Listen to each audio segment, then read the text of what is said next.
Agustus 2026 akan menghadirkan gerhana matahari total dan hujan meteor Perseid. Namun jangan buru-buru menyiapkan kamera. Benarkah kedua fenomena ini bisa dilihat dari Indonesia?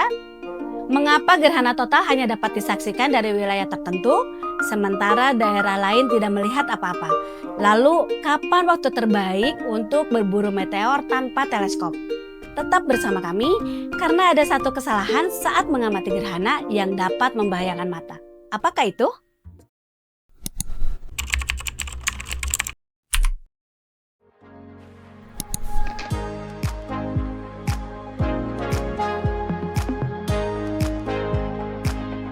Brin Talk Show, inspirasi riset dan inovasi.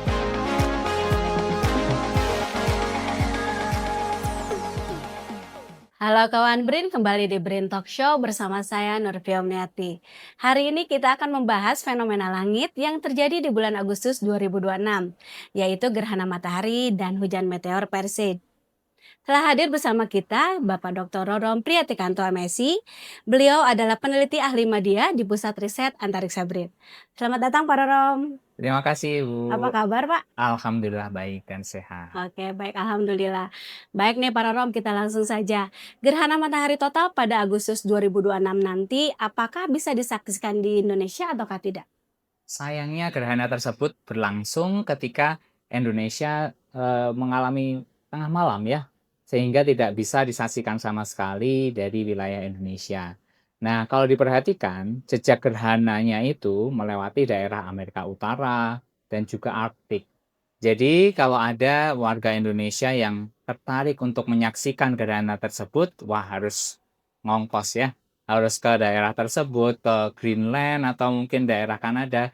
Bahkan untuk mendapatkan totalitas dari gerhana tersebut, harus terbang melewatin Arktik. Nah, kalau tidak bisa disaksikan dari Indonesia, mengapa ada negara yang mengalami gerhana matahari total, sementara wilayah lain tidak dapat melihat gerhana sama sekali? Sistem bumi, bulan, dan matahari itu punya geometri yang istimewa. Sehingga ketika gerhana terjadi, kerucut bayangan dari gerhana itu sifatnya atau ukurannya kecil. Kalau diperhatikan, diameter dari bayang-bayang umbra dari bulan itu hanya sekitar 100-200 km. Artinya apa? Bahkan kalau kita bicara Pulau Jawa saja, belum tentu dari utara sampai selatan itu dapat semua dalam satu waktu. Nah, maka dari itu, fenomena gerhana kita bisa bilang sebagai fenomena yang jarang untuk bisa diamati. Nah, menariknya matahari dan bulan itu kan terlihat hampir sama ya Pak, kalau dari bumi. Padahal ukuran aslinya itu sangat berbeda. Mengapa bisa begitu ya Pak? Nah, kembali lagi, ini persoalan geometri yang kayak sudah di fine tuning gitu ya, sudah diatur sedemikian rupa, matahari yang ukurannya sebenarnya 400 kali lipat lebih besar dibandingkan bulan, ternyata jaraknya juga 400 kali lipat lebih jauh dibandingkan jarak bumi bulan. Nah, dengan demikian, kita yang berada di permukaan bumi melihat kedua benda itu tampak seolah memiliki ukuran yang sama. Itu kita kenal sebagai diameter sudut atau ukuran tampak gitu ya. Nah, kira-kira secara kuantitatif kita bisa bilang keduanya punya diameter sudut setengah derajat. Ya, itu ya perbedaannya. Nah, apa perbedaan gerhana matahari total, sebagian, dan cincin? Nah, mengapa ada gerhana yang membuat matahari tertutup seluruhnya, tetapi ada juga yang menyisakan lingkaran cahaya? Nah, ini bergantung dari konfigurasi ketika gerhana. Kita bicara sebagian, total, ataupun cincin itu ketika kita hitung ya, berapa persen piringan matahari yang tertutup oleh piringan bulan. Dan bagaimana posisi bulan relatif terhadap matahari tadi ketika puncak gerhana. Kalau seandainya saat puncak kita hanya menyaksikan piringan matahari tertutup sebagian oleh piringan bulan, sampai 90% sekalipun, itu masih kita bilang sebagai gerhana matahari sebagian. Kalau seandainya pada saat itu ukuran sudut dari bulan sedikit lebih besar, artinya dia bisa menutup sepenuhnya piringan matahari, maka kita bisa bilang gerhana matahari total. Dan itu tergantung juga posisi kita mengamat itu ada di sebelah mana di permukaan bumi. Tadi ketika kita bilang gerhana Agustus 2026 ya, kalau kita berada di kutub utara, bisa kita lihat gerhana total. Tapi kita geser sedikit, 100 kilometer, 200 kilometer, wah kita kehilangan momen itu. Kita hanya bisa menyaksikan gerhana sebagian.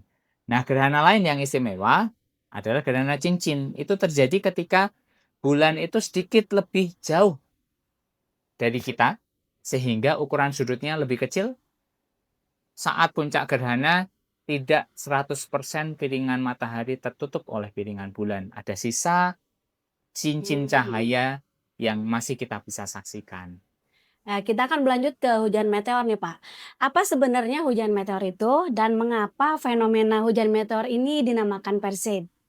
Nah, sebelum kita bicara tentang hujan meteor, saya mau menyinggung tentang meteoroid dulu ya. Jadi, tata surya kita sebenarnya tidak kosong. Banyak sekali debu-debu, kerikil-kerikil sisa pembentukan tata surya kita dan juga serpihan dari objek yang lain yang melayang-layang di sekeliling kita. Nah, ketika kerikil tadi masuk ke atmosfer kita, terbakar, akan kelihatan sebagai meteor. Ada cahaya strik gitu ya, garis cahaya di langit dan beberapa di antaranya ukuran lebih besar bisa sampai ke permukaan bumi. Nah, ada kalanya kita melewati satu daerah yang banyak kerikilnya. Mereka bergelomboran masuk berbarengan dalam satu waktu, misalkan 1 jam ada 100 meteor yang berasal dari gerombolan yang sama, itulah yang kita sebut sebagai hujan meteor. Kenapa kok dibilang Perseid? Karena kalau kita lihat di langit, seolah-olah meteor itu jatuhnya, mengarahnya itu dari rasi Perseus di belahan langit utara. Baik. Nah, untuk masyarakat Indonesia nih, kapan waktu terbaik untuk mengamati hujan meteor Perseid ini? Ke arah mana harus melihat dan apakah perlu menggunakan teleskop? Nah, pertama, waktu terbaiknya kapan? Kebetulan musim hujan meteor Perseid itu berlangsung kira-kira dari 17 Juli, jadi beberapa hari yang lalu sampai dengan 24 Agustus. Kita punya rentang waktu yang cukup panjang, 1 bulan, dan puncaknya itu sekitar tanggal 12 atau 13 Agustus 2026 ini. Nah, bagaimana cara mengamatinya? Waktu terbaiknya sebenarnya adalah lewat tengah malam. Apa yang harus kita lakukan? Tungguin. Arahkan pandangan kita kemana? Ke langit semuanya. Memang tadi saya bilang arah pancarnya itu dari rasi Perseus yang ada di belahan langit utara, tapi kita tidak harus melihat ke arah itu saja. Perhatikan seluruh langit, harus bersabar, diperkirakan intensitas dari hujan meteor ini pada puncaknya itu sekitar 60 meteor per jam. Jadi kita harus bersabar, bisa aja 1 menit ada 1 meteor yang lewat, bisa jadi kosong dan sebagainya. Apakah kita bisa memanfaatkan teleskop? Ribet, manfaatkan mata kita. Lalu apakah warga kota yang dikelilingi lampu nih Pak yang banyak masih punya peluang untuk melihat meteor? Ada peluang, tapi jauh lebih kecil. Nah, eh, rata-rata hujan meteor Perseid itu punya magnitudo sekitar 2 ya, 2 skala magnitudo, dan kalau seandainya ada polusi cahaya di perkotaan, itu kita kehilangan kesempatan untuk menyaksikan meteor yang terangnya 4 atau lebih redup dari itu. Maka dari itu, untuk memastikan kita punya chance, kita punya kesempatan yang lebih tinggi, sebaiknya jauh-jauh dari perkotaan. Meskipun kita masih punya potensi ya.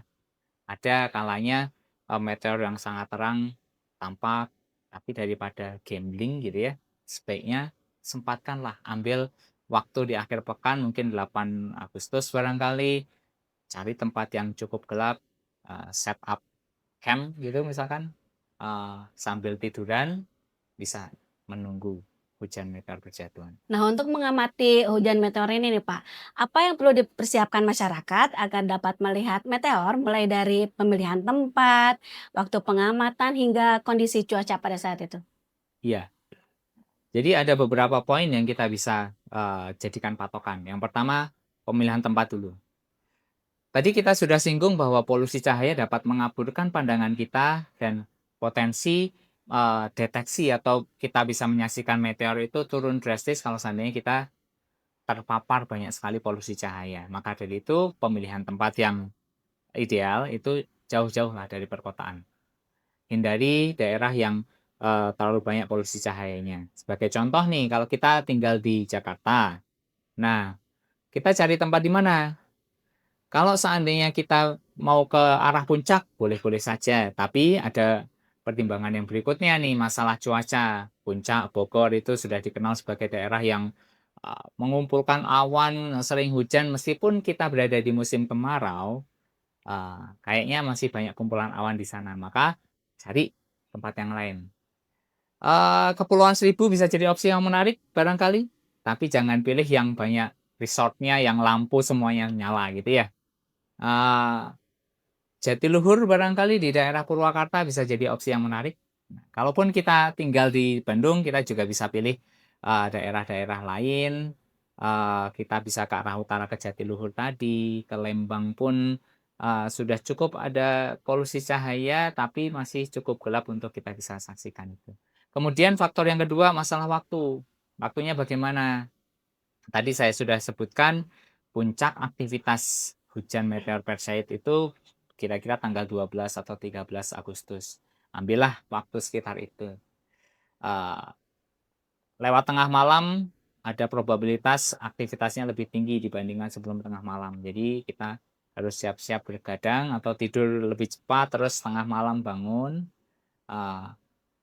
Baiknya kita harus bersabar ketika menunggu kita bisa menyaksikan meteor.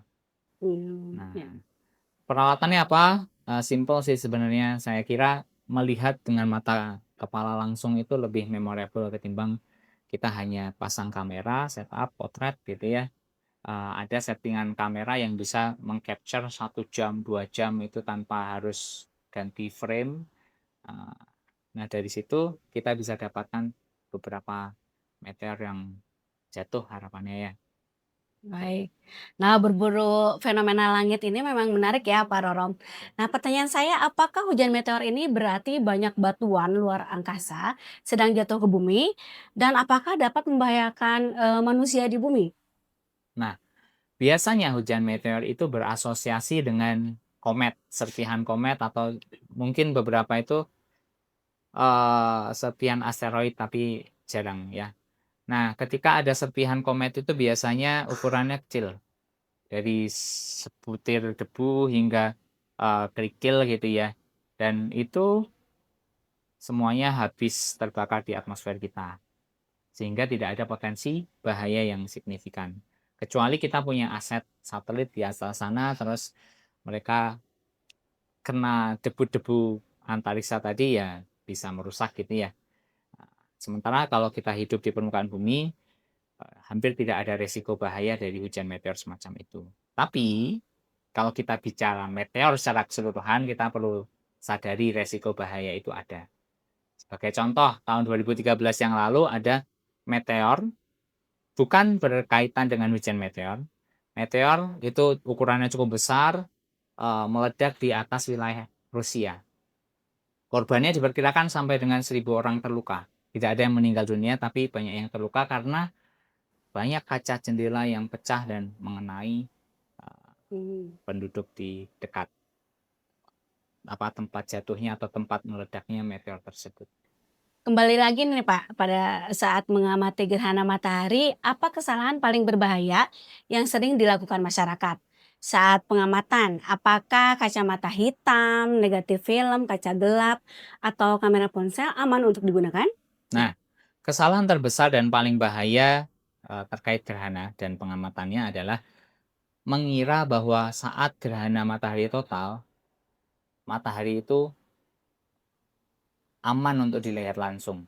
Ya, memang aman, tapi kita harus tahu bahwa sesaat setelah totalitas berakhir, cahaya dari matahari itu kembali bisa menyinari bumi kita dengan intensitas yang luar biasa tinggi. Kalau kita tidak sadar untuk menutup mata kita atau memasang kacamata matahari kembali, itu berbahaya. Jadi seolah-olah ada banjir cahaya ke mata kita dan itu bisa merusak kornea mata kita. Nah, apakah penggunaan kacamata gerhana, kacamata hitam itu aman. Kalau kacamata gerhana, itu dia, bisa menapis hampir seluruh cahaya matahari sehingga itu aman. Kacamata yang dipakai oleh, tukang las, itu aman untuk melihat matahari secara langsung. Maksud saya menggunakan kacamata tersebut.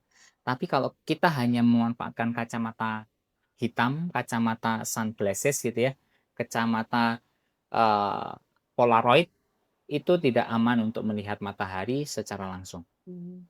Nah, ada opsi lain melihat pantulan di air, itu juga jadi opsi, tapi ketika sudah merasa silau, stop melihat. Nah, Baik. Nah, fenomena langit ini bukan hanya sekedar tontonan saja ya, Pak, ya.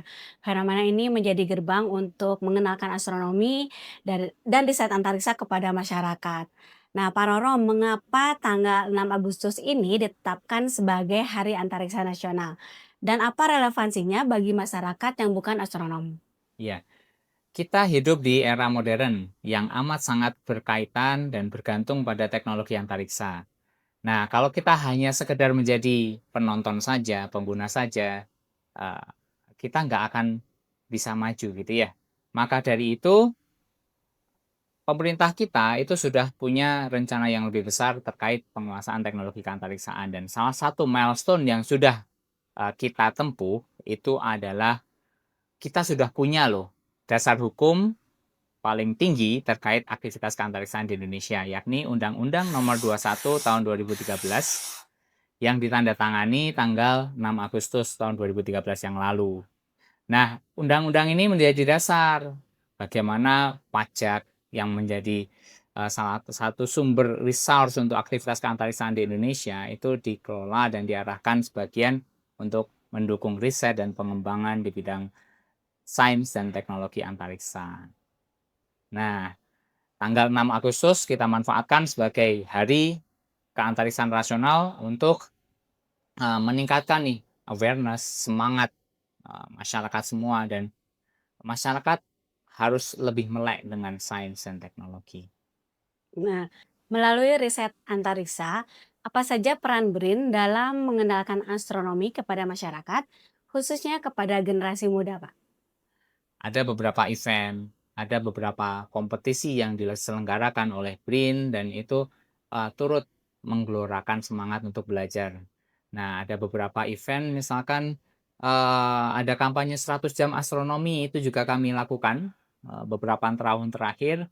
Ada kuliah, yang disampaikan oleh beberapa sivitas BRIN ataupun, kolega dari luar negeri, warga negara Indonesia yang menjadi diaspora di berbagai negara, kami undang untuk berbagi.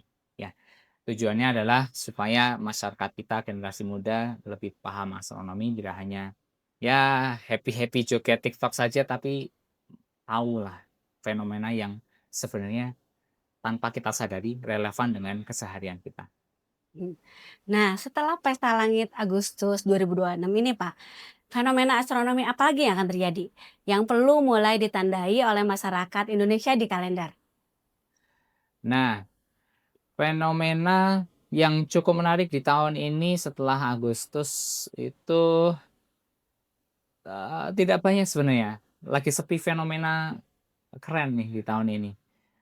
Ada beberapa hujan meteor yang akan hadir, akan tetapi intensitasnya tidak jauh, lebih tinggi dibandingkan Perseid kali ini.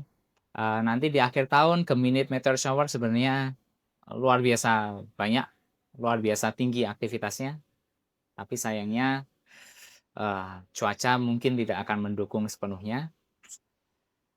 Kemudian pergantian bulan, bulan baru, bulan purnama itu tetap menjadi, fenomena rutin yang kita bisa saksikan meskipun tidak wah gitu ya, tapi kita bisa belajar dari situ.